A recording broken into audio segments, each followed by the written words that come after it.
What if I told you that millions of people, men, women, and children, were killed, raped, driven from their ancestral homes, not in some distant corner of the world, not in some forgotten century, but right here in South Asia and within living memory? What if I told you that these horrors, these targeted acts of violence, remain largely untaught in our schools, unspoken in our media, and for many, entirely forgotten? These are not relics of ancient history. They are the living legacy of communities like the Kashmiri Pandits, Bengali Hindus, Sindhi refugees, and countless others whose temples were set ablaze, whose women bore unspeakable trauma, whose stories have been silenced. This is the untold story of the Hindu genocides in South Asia, a story of suffering, of resilience, and of silence.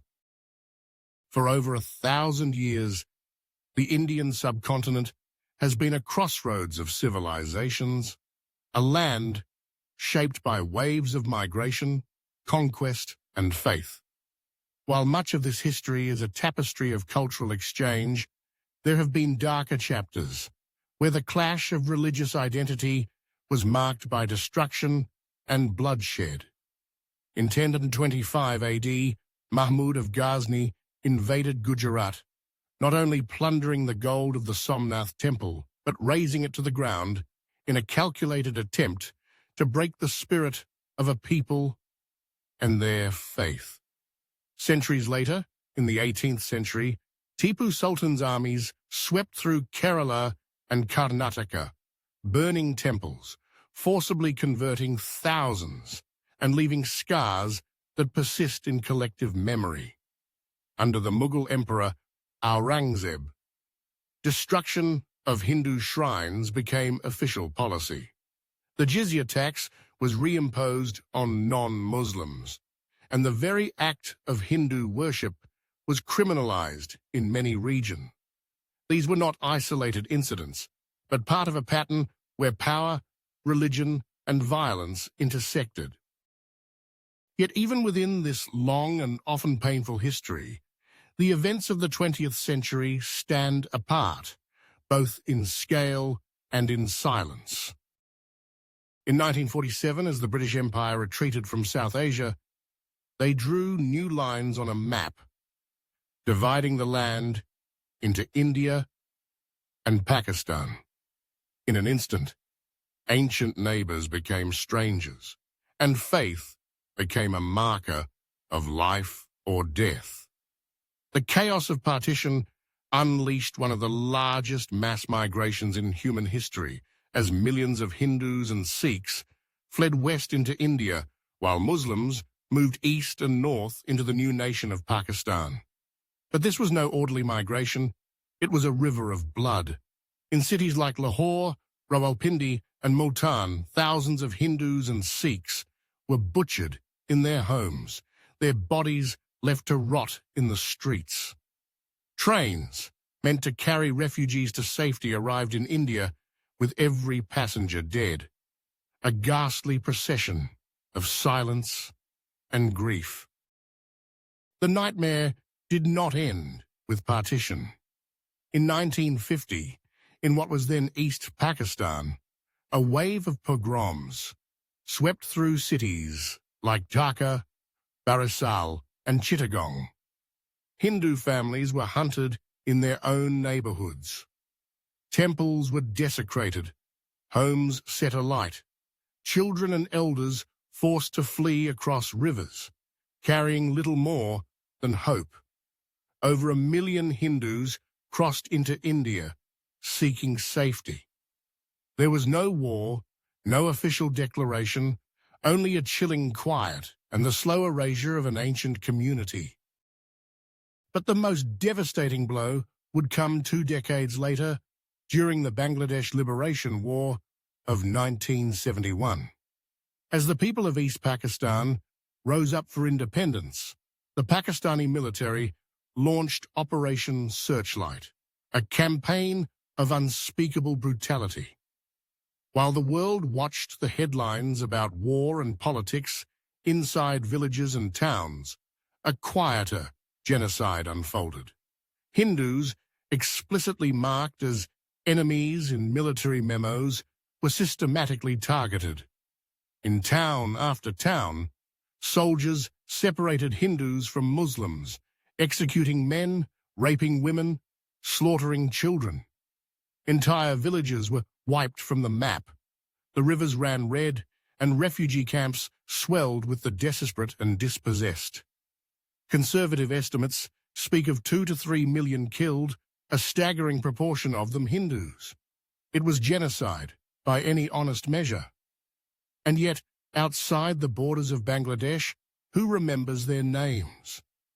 Where are their stories in the textbooks, or their faces in the memorials? In the cold, bitter winter of 1990, a new darkness descended on the Kashmir Valley. For centuries, Kashmiri Pandits, Hindus native to the region, had lived as a peaceful, scholarly community. But as Islamist militancy grew, the rhetoric turned deadly. Night after night, loudspeakers echoed with chilling threats: leave, convert, or die.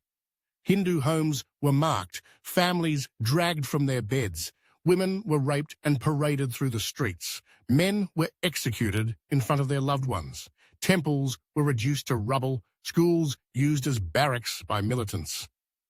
More than 300,000 Pandits fled their ancestral homeland overnight, becoming refugees in their own country.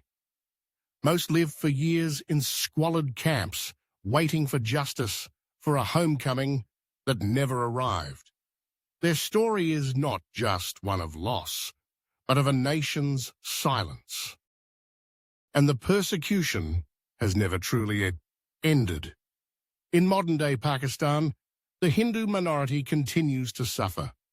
Young girls, some barely teenagers, are abducted, forcibly converted, and married off to much older men.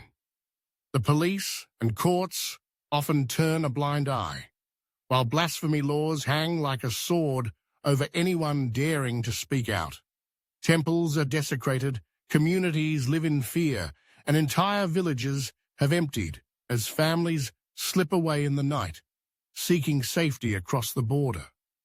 In Bangladesh, periodic waves of violence, 2001, 2013, 2021, have seen mobs attack Hindu homes and temples with impunity. Thousands have fled, never to return. In both countries, the Hindu population has plummeted, from about 20% in what is now Bangladesh to less than 8% today. This is not voluntary migration. This is erasure. Why, then, does the world remain silent? Is it because the victims were Hindus, lacking a powerful international advocacy group? Because the perpetrators were not Western colonialists, but neighbors, fellow South Asians? Because this genocide does not fit a convenient political narrative. There are no major films, no global museums, no international days of remembrance for these victims. Just memory, fragile, fading with every passing generation. We cannot rewrite the past, but we can honor its victims and ensure that their stories are told. We can remember, we can speak, and we can demand that these forgotten horrors are never repeated. Silence is its own kind of complicity. Let us be their voice, so that the world may finally listen, and so that the cost of silence is never paid again. This is a tribute to those who suffered, and a warning for us all to never let it happen again.